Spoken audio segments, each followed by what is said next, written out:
वो शायद दुनिया के इतिहास में पहला जासूस था, बेहद आकर्षक और स्वर्ग से आया हुआ। वो देवताओं के ऋषि बृहस्पति का पुत्र था और उसका नाम था कच्छ। कच्छ की कहानी महाकाव्य महाभारत में आती है और कहानी की शुरुआत देवासुर संग्राम से होती है। असुरों के ऋषि या शिक्षक ऋषि शुक्राचार्य ने तपस्या की और उन्हें भगवान शिव ने वरदान दिया। भगवान शिव द्वारा उन्हें मृत संजीवनी विद्या प्रदान की गई, यानी वो विद्या थी ये जिससे मृत व्यक्तियों को जीवित किया जा सके। अब जब भी देवता और असुरों में युद्ध होता तो गुरु शुक्राचार्य मृत संजीवनी विद्या की मदद से सभी मृत असुरों को फिर से जीवित कर देते, जबकि असुरों के साथ प्रत्येक युद्ध के साथ देवताओं को हर बार कम किया जा रहा था, यानी देवताओं की गिनती जो थी वो घट रही थी। अब देवताओं के राजा इंद्र इससे परेशान हो गए और परामर्श लेने के लिए अपने गुरु बृहस्पति के पास गए। कुछ समय तक अब विचार करने के बाद बृहस्पति ने कुछ ऐसा सोचा जो बहुत ही अनोखा और नया था। विचार ये था कि गुरु बृहस्पति के पुत्र कच्छ को इस गुप्त कार्य के लिए शुक्राचार्य के आश्रम में एक शिष्य के रूप में मृत संजीवनी विद्या का रहस्य प्राप्त करने के लिए भेजा जाए, ताकि देवता भी युद्ध में मारे जाने के बाद पुनर्जीवित हो सके। अब योजना के अनुसार एक दिन कच्छ ऋषि शुक्राचार्य के आश्रम में गए और शुक्राचार्य ने उन्हें अपना शिष्य बना लिया। शुक्राचार्य के अन्य असुर शिष्यों को शुक्राचार्य का यह विचार पसंद नहीं आया। शुक्राचार्य भी इस बात से अच्छी तरह वाकिफ थे और इसलिए उन्होंने कच्छ को ये चेतावनी दे दी कि कच्छ आश्रम के परिसर को छोड़कर कभी भी बाहर ना जाए, क्योंकि वो केवल आसपास के क्षेत्र में ही सुरक्षित रहेंगे। अब कच्छ को आश्रम में आए लगभग 1000 वर्ष हो चुके थे और कच्छ की शालीनता और बुद्धि के कारण अब तक वो गुरु शुक्राचार्य के प्रिय शिष्य बन चुके थे। लेकिन फिर भी गुरु शुक्राचार्य ने कभी भी कच्छ को मृत संजीवनी विद्या का रहस्य नहीं बताया। कच्छ ने कई बार उन्हें मृत संजीवनी विद्या का उपयोग करते हुए देखने की कोशिश की, लेकिन शुक्राचार्य भी कोई साधारण व्यक्ति नहीं थे। आखिर वो पूरी दैत्य जाति के गुरु थे और सप्त ऋषियों में से एक महर्षि भृगु के पुत्र थे। उनकी बुद्धिमत्ता का अंदाजा आप इस बात से लगाइए कि उन्होंने कभी भी कच्छ के सामने अपनी विद्या का इस्तेमाल नहीं किया। हालांकि एक बार कच्छ ने उन्हें असुरों में से एक को मृत्यु से वापस लाने के लिए इसका इस्तेमाल करते देखा, लेकिन सिर्फ देखना पर्याप्त नहीं था। अब यहाँ इस कथा में एक बहुत ही रोमांचक मोड़ आता है। शुक्राचार्य की असल में एक पुत्री थी, देवयानी नाम की, जो कच्छ की तरह बेहद सुंदर, युवा और आकर्षक थी और समय के साथ कच्छ और देवयानी अच्छे दोस्त बन गए। शुक्राचार्य के उस आश्रम में वो अकेली थी जिससे कच्छ की दोस्ती थी। कच्छ देवयानी के बालों को सजाने के लिए जंगल से फूल लाता, जबकि उसे पता था कि आश्रम से बाहर निकलना बेहद जोखिम भरा था। कच्छ को पता नहीं था कि उसकी इसी तरह की बातों के चलते अब देवयानी को उससे प्रेम हो चुका था। वो एक दूसरे के साथ समय बिताते, पर अब तक ये निश्चित नहीं था कि कच्छ के मन में क्या चल रहा है। अब एक दिन जब कच्छ जंगल में था तो असुरों ने उसके खिलाफ साजिश रची और मौका पाते ही उसकी हत्या कर दी। इधर आश्रम में जब देवयानी ने देखा कि कच्छ को आश्रम से गए काफी समय हो गया है तो उसने उसे खोजने की कोशिश की और अंत में ढूंढते ढूंढते जंगल में उसे कच्छ का शव मिला। अपने प्रेम को इस हालत में देख देवयानी का हाल बेहाल हो गया। उसने अपने पिता शुक्राचार्य से कच्छ को पुनर्जीवित करने के लिए हठ करना शुरू कर दिया और अपनी पुत्री के मन में कच्छ के प्रति प्रेम और अपने शिष्य के लिए स्वयं अपने स्नेह के चलते शुक्राचार्य ने साधना आरंभ की और मृत संजीवनी विद्या के साथ आखिरकार कच्छ को पुनर्जीवित कर दिया गया। अब कच्छ जीवित थे और दूसरी ओर असुर बेहद उग्र हो चुके थे, लेकिन कुछ कर नहीं सकते थे। कुछ दिनों के बाद अब कच्छ फिर से देवयानी के लिए फूल लाने के लिए आश्रम से बाहर गए और असुरों ने एक बार फिर से मौका पाकर कच्छ की हत्या कर दी, लेकिन इस बार असुर सावधान थे। उन्होंने कच्छ के शरीर को एक कुत्ते को खिला दिया, पर प्रेम तो फिर प्रेम होता है। देवयानी ने पिता से फिर से अनुरोध किया और अपनी पुत्री से असीम स्नेह करने वाले पिता शुक्राचार्य एक बार फिर से कच्छ को मौत के मुंह से वापस ले आए। कच्छ ने कुत्ते के शरीर को फाड़ा और बाहर आ गया। कच्छ अब तक आश्वस्त हो चुके थे कि अब जब भी असुर उन्हें मारेंगे तो वो फिर से जीवित होकर आ जाएंगे। अब बेहद बुद्धिमान कच्छ के मन में एक विचार आया। एक दिन कच्छ जानबूझकर जंगल में गए और इस बार वो असुरों द्वारा अपनी हत्या के लिए पूरी तरह से तैयार थे।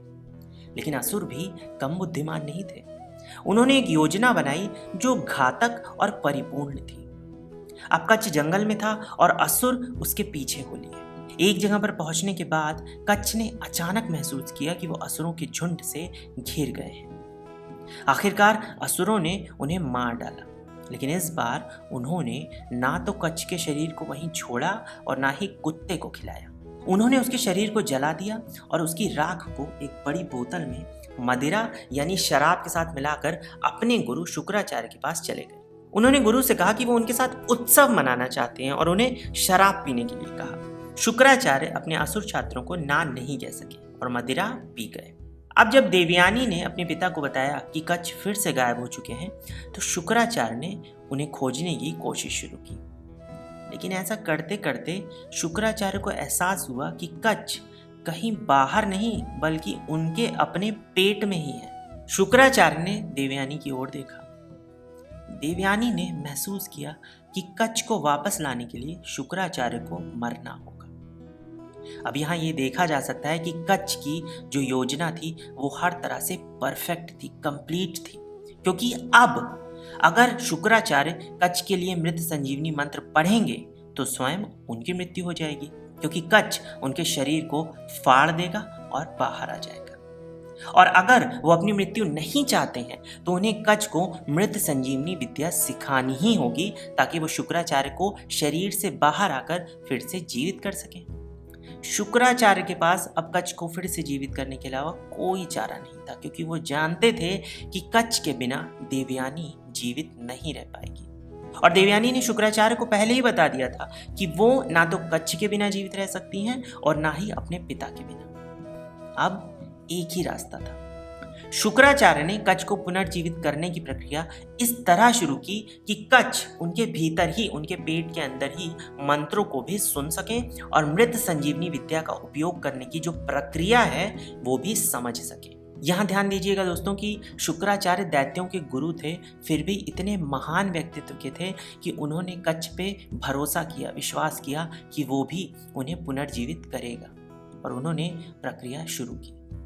कुछ समय बाद शुक्राचार्य के शरीर में हलचल शुरू हुई और देखते ही देखते कच्छ ने शुक्राचार्य के शरीर को फाड़ दिया और बाहर आ गया। शुक्राचार्य की मृत्यु हो चुकी थी।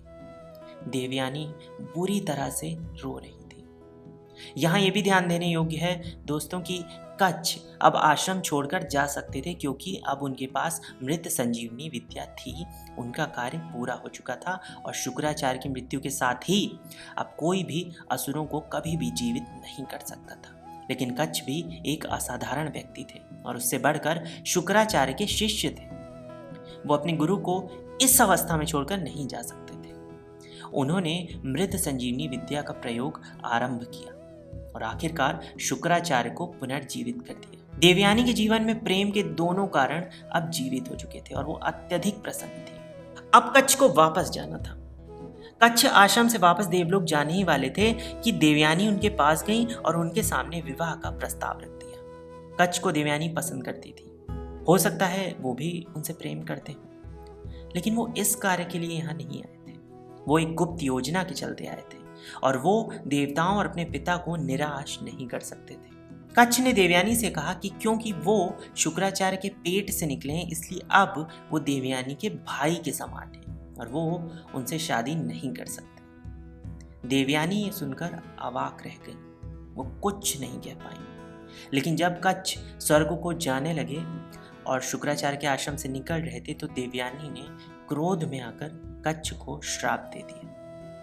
क्रोध और दुख से भरी हुई हृदय विदारक स्थिति में, प्रेम में असफल और एक तरह से विश्वासघात सहने वाली देवयानी ने कच्छ को श्राप दिया कि वो कभी भी उस मृत संजीवनी विद्या का उपयोग नहीं कर पाएगा। कच्छ ने भी विनम्रता से उत्तर दिया कि वो इस विद्या को अन्य देवताओं को सिखा जाएंगे, जो देवताओं के लाभ के लिए उसका इस्तेमाल कर सके। ऐसा कहकर उन्होंने अपने गुरु शुक्राचार्य से आशीर्वाद लिया, जिनका वो बहुत सम्मान करते थे, और शुक्राचार्य ने भी उन्हें आशीर्वाद दिया क्योंकि वो भी एक महान व्यक्ति थे। उन्होंने कच्छ को कुछ भी बुरा नहीं कहा और उन्हें जाने दिया। कच्छ का कार्य पूरा हो चुका था, उनकी योजना सफल हो चुकी थी, वो विजयी हुए थे और वो स्वर्ग के लिए रवाना हो गए। अब मित्रों, हम ये नहीं कह सकते कि कच्छ सही थे या गलत। अपने पिता, देवताओं और सबसे बढ़कर धर्म के दृष्टिकोण से वो एक सफल जासूस, सफल योद्धा थे। पर देवयानी की दृष्टि से एक ऐसे प्रेमी जिसने उन्हें धोखा दिया था। लेकिन कच्छ का क्या मानना था? वो खुद को एक सफल जासूस मानते या असफल प्रेमी? हम नहीं जानते।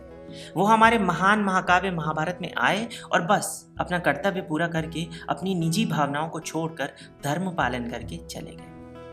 जहां तक मैं जानता हूं, किसी अन्य काव्य में उनका उल्लेख नहीं है। लेकिन वो महान थे, वो इंद्र या हमारी पौराणिक कथाओं के अन्य नायकों से कम नहीं थे। हालांकि उनको जानते शायद कम ही लोग हैं। और ये उनकी कहानी थी, महान महाकाव्य महाभारत में कच्छ और देवयानी की अनोखी कहानी। आशा है कि आपको वीडियो अच्छा लगा होगा, तो इसे लाइक करके चैनल सब्सक्राइब जरूर करें और कमेंट करें जय श्री राम, जय श्री कृष्ण, जिससे इस तरह की जानकारी, इस तरह की पौराणिक कथा मैं फिर से आपके लिए ला सकूं। जय श्री कृष्ण, जय भारत।